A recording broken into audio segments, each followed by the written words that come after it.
Om Shri Sai Nathaya Namaha. Chapter 4. Sai Baba's First Advent in Shirdi. Mission of the Saints. Shirdi, a holy Tirth. Personality of Sai Baba. Dictum of Gauli Bua. Appearance of Vitthal. Kshir Sagar's story. Das Ganu's bath in Prayag. Immaculate Conception of Sai Baba and his first advent in Shirdi. 3 Vadas.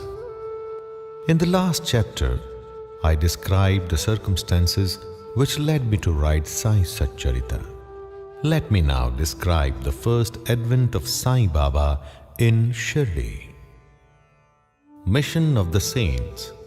Lord Krishna says in Bhagavad Gita that whenever there is a decay of dharma, that means righteousness, and an ascendancy of unrighteousness, I manifest myself for the protection of the virtuous and the destruction of the vicious and for the establishment of righteousness.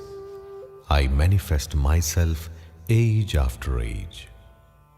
This is the mission of Lord and the sages and saints, who are His representatives and who appear at appropriate times, help in their own way to fulfill that mission.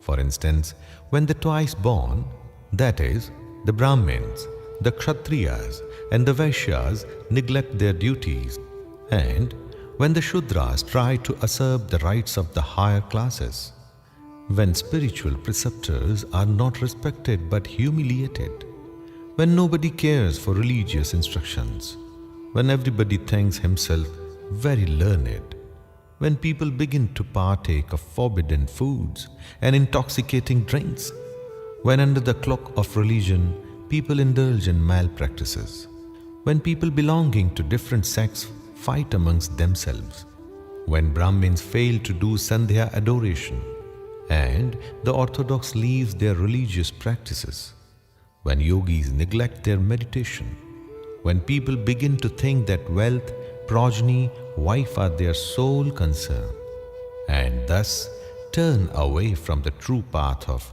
salvation, then saints appear and try to set matters right by their words and action. They serve us as beacon lights and show us the right path and the right way for us to follow. In this way, many saints, namely Nivrutti, Jnandev, Muktabai, Namdev, Gora, Gonai, Eknath, Tukaram, Narhari, Narsibhai, Sajan Kasai, Savta, Ramdas and various others did appear at various times to show the right path to the people. And so, the present advent came as Shri Sai Baba of Shirdi. Shirdi, a holy Tirth. The banks of the Godavari river in Ahmednagar district are very fortunate, for they gave birth and refuge to many a saint, prominent amongst them being Jnaneshwar. Shirdi also falls in the Kopargaon taluka of the Ahmednagar district. After crossing the Godavari river at Kopargaon, one gets the way to Shirdi. When you go 3 kos, that is approximately 9 miles, you come to Neemgaon, from where Shirdi is visible. Shirdi is a famous and well known as other holy places like Gangapur, Narsimhawadi, Audumbar on the banks of Krishna river. As the devotee, Damaji flourished in and blessed Mangalveda near Pandharpur, as Samarth Ramdas at Sajjangad, as Shri Narsimha Saraswati at Saraswati Wadi. So Sainath flourished at Shirdi and blessed it. Personality of Sai Baba. It is on account of Shri Sai Baba that Shirdi grew into importance. Let us see what sort of a personage Sai Baba was. He conquered this samsar, that is worldly existence, which is very difficult and hard to cross. Peace or mental calm was his ornament, and he was the repository of wisdom. He was the home of Vaishnav devotees, most generous, like Karna. Amongst liberals, the quintessence of all essences. He had no love for perishable things and was always engrossed in self-realization, which was his sole concern. He felt no pleasure in the things of this world or of the world beyond. His antarang, heart, was as clear as a mirror, and his speech always rained nectar. The rich or poor people were the same to him. He did not know or care for honor or dishonor. He was the Lord of all beings. He spoke freely and mixed with all people, saw the actings and dances of nautch girls, and heard ghazal songs. Still, he swerved not an inch from samadhi, that is, mental equilibrium. The name of Allah was always on his lips. While the world awoke, he slept, and while the world slept, he was vigilant. His abdomen inside was as calm as the deep sea. His ashram could not be determined, nor his actions could be definitely determined.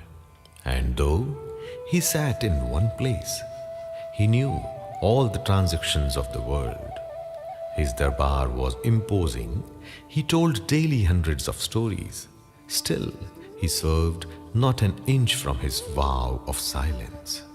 He always leaned against the wall in the masjid or walked morning, noon and evening towards Lendi, means Nala, and Chavdi.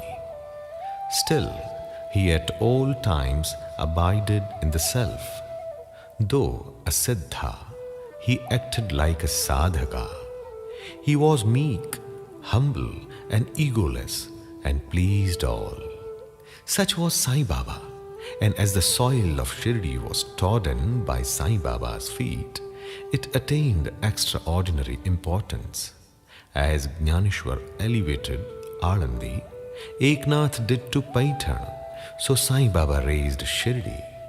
Blessed are the grass leaves and stone of Shirdi, for they could easily kiss the holy feet of Sai Baba and take his dust on their head.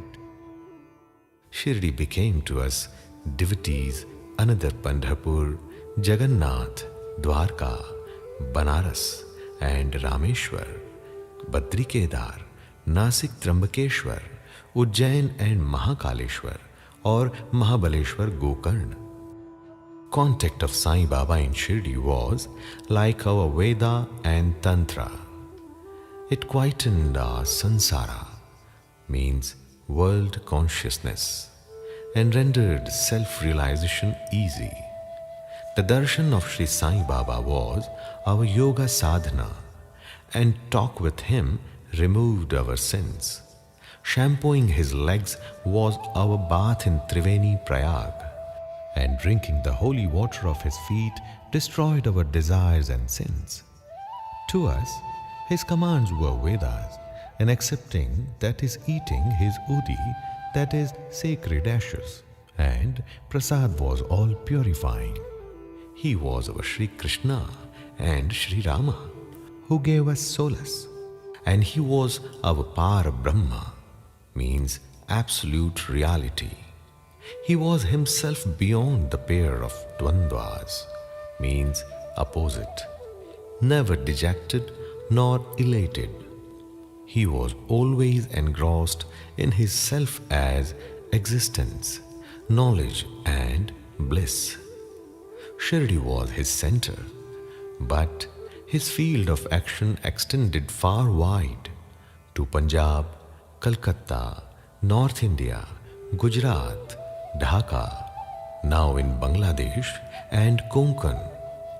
Thus the fame of Sai Baba spread far and wide, and people from all parts came to take his darshan and be blessed. By mere darshan, minds of people, whether pure or impure, would become quiet at once.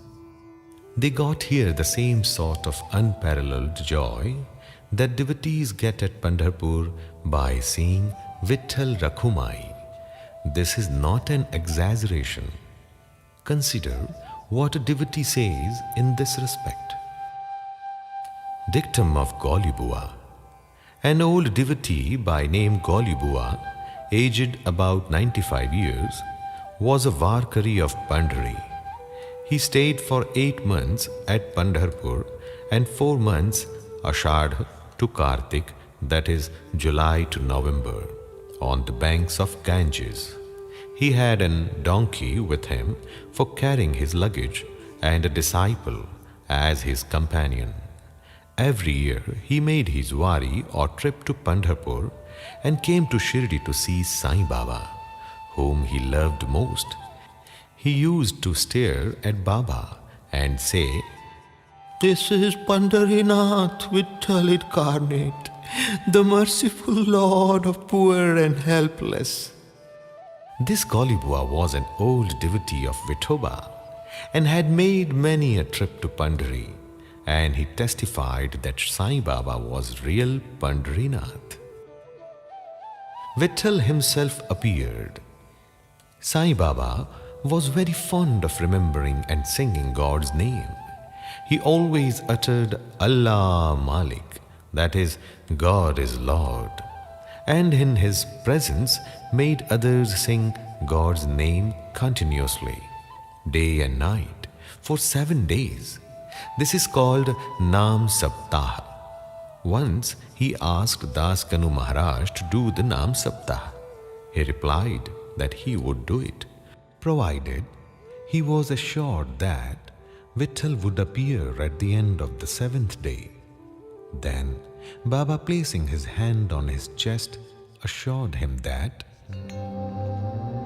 certainly Vitthal would appear, but for that the devotee must be earnest and devout. The Dankpuri of Thakur, the Pandhari of Vitthal, the Dwarka Franchod is here in Shirdi. One need not go far out to see Dwarka.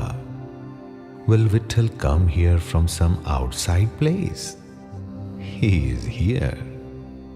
Only when the devotee is bursting with love and devotion, Vitthal will manifest himself here. After the Saptah was over, Vitthal did manifest himself in the following manner. Kaka Sahib Dikshit was, as usual, sitting in meditation after the bath, and he saw Vitthal in a vision. When he went at noon for Baba's darshan, Baba asked him point blank, "Did Vitthal Patil come? Did you see him? He is a very truant fellow. Catch him firmly, otherwise he will escape if you be a little inattentive." This happened in the morning, and at noon there was another Vitthal darshan. One hawker from outside came there for selling 25 or 30 pictures of Vithoba. This picture exactly tallied with the figure that appeared in Kaka Sahib's vision. On seeing this and remembering Baba's words, Kaka Sahib Dikshit was much surprised and delighted. He bought one picture of Vithoba and placed it in his shrine for worship. Bhagwant Rao Ksheersagar's story. How fond was Baba for Vitthal worship was illustrated in Bhagwant Rao Ksheersagar's story. The father of Bhagwant Rao was a devotee of Vithoba and used to make waris, that is, annual trips to Pandharpur. He also had an image of Vithoba at home which he worshipped. After his death, the son stopped everything, the wari, the worship and Shraddha ceremony, etc. When Bhagwantrao came to Shirdi, Baba, on remembering his father, at once said, "His father was my friend, so I dragged him here. He never offered Naivedya, and so he starved Vitthal and me. So I brought him here. I shall remonstrate him now and set him to worship." Das Ganu's bath in Prayag. The Hindus think that a bath in the holy Tirth of Prayag, where the Ganga and Yamuna meet, is very meritorious, and thousands of pilgrims go there at periodical times to have the sacred bath there. Once Das Ganu thought that he should go to Prayag for a bath and came to Baba to get his permission for doing so. Baba replied to him, "It is not necessary to go so far. Our Prayag is here. Believe me." Then, wonder of wonders, when Dasganu placed his head on Baba's feet, out came streams of Ganga Yamuna water from both the toes of Baba. Seeing this miracle, Dasganu was overwhelmed with feelings of love and adoration and was full of tears. Inwardly, he felt inspired, and his speech burst forth into a song in praise of Baba and his leelas. Immaculate Conception of Sai Baba and his first advent in Shirdi. Nobody knew the parents, birth or birthplace of Sai Baba. Many inquiries were made. Many questions were put to Baba and others regarding these. But no satisfactory answer or information has yet been obtained. Practically, we know nothing about these matters. Namdev and Kabir were not born like ordinary mortals. They were found as infants in mother of pearls. Namdev being found on the bank Bhimrathi river by Gonai, and Kabir on the bank Bhagirathi river by Tamal. Similar was the case with Sai Baba. He first manifested himself as a young lad of 16 under a neem tree in Shirdi for the sake of bhaktas. Even then, he seemed to be full of the knowledge of Brahma. He had no desire for worldly objects even in dream. He kicked out Maya, and Mukti, that is deliverance, was serving at his feet. One old woman of Shirdi, the mother of Nana Chobdar, described him thus: "This young lad, fair, smart and very handsome, was first seen under the neem tree, seated in an asan. The people of the village were wonderstruck to see such a young lad practicing hard penance, not minding heat and cold. By day he associated with none. By night he was afraid of nobody. People were wondering and asking from where this young chap had turned up. His form and features were so beautiful that a mere look endeared him to all. He went to nobody's door, always sat near the neem tree. Outwardly, he looked very young, but by his action, he was really a great soul. He was the embodiment of dispassion and was an enigma to all. One day, it so happened that God Khandoba possessed the body of some devotee, and people began to ask him, "Deva, you please inquire what blessed father's son is this lad, and from where did he come?" God Khandoba asked them to bring a pickaxe and dig in a particular place. When it was dug, bricks were found underneath a flat stone. When the stone was removed, a corridor led to a cellar where cow-mouth shaped structures, wooden boards, necklaces were seen. Khandoba said, "This lad practiced penance here for 12 years. Then the people began to question the lad about this. He put them off by telling them that it was his Guru's place, his holy Vatan, and requested them to guard it well. The people then closed the corridor as before. As Ashwatha and Audumbar trees are held sacred, Baba regarded this neem tree equally sacred and loved it most.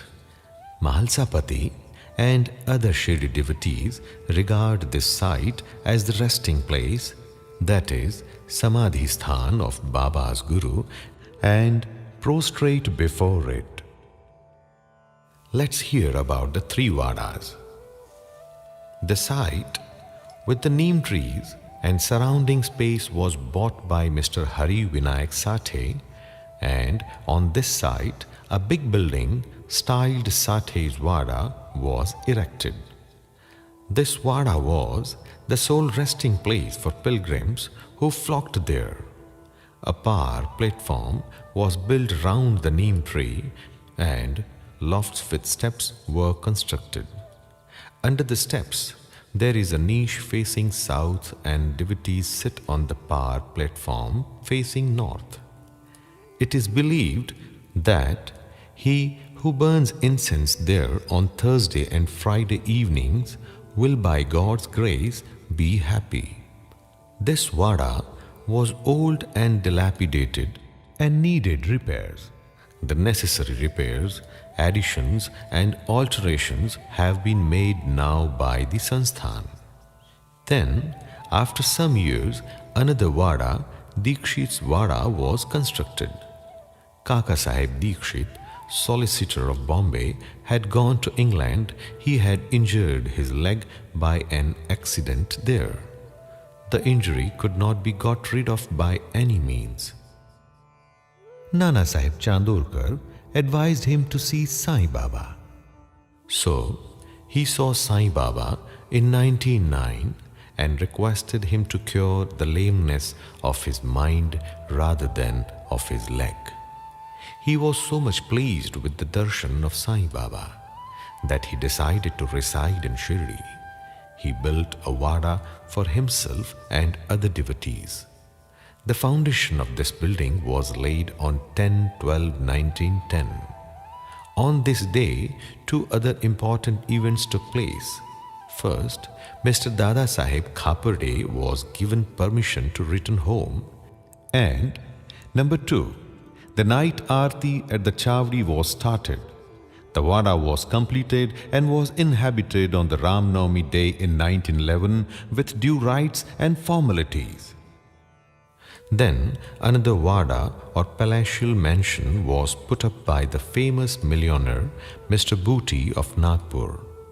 A lot of money was spent on this building, but it was all well utilized, as Sai Baba's body is resting in this Vada, which is now called the Samadhi Mandir.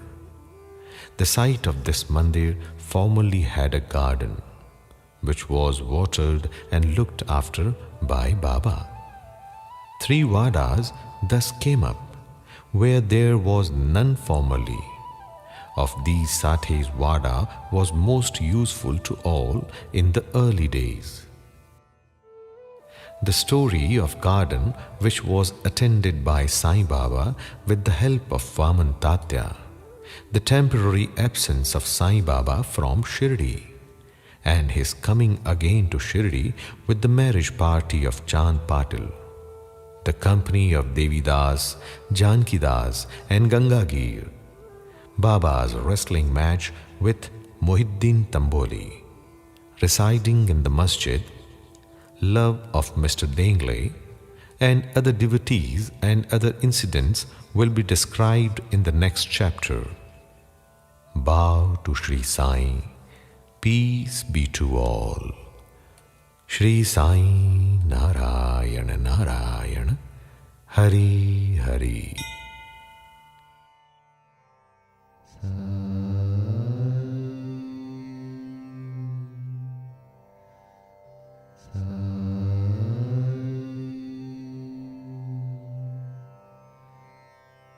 Sai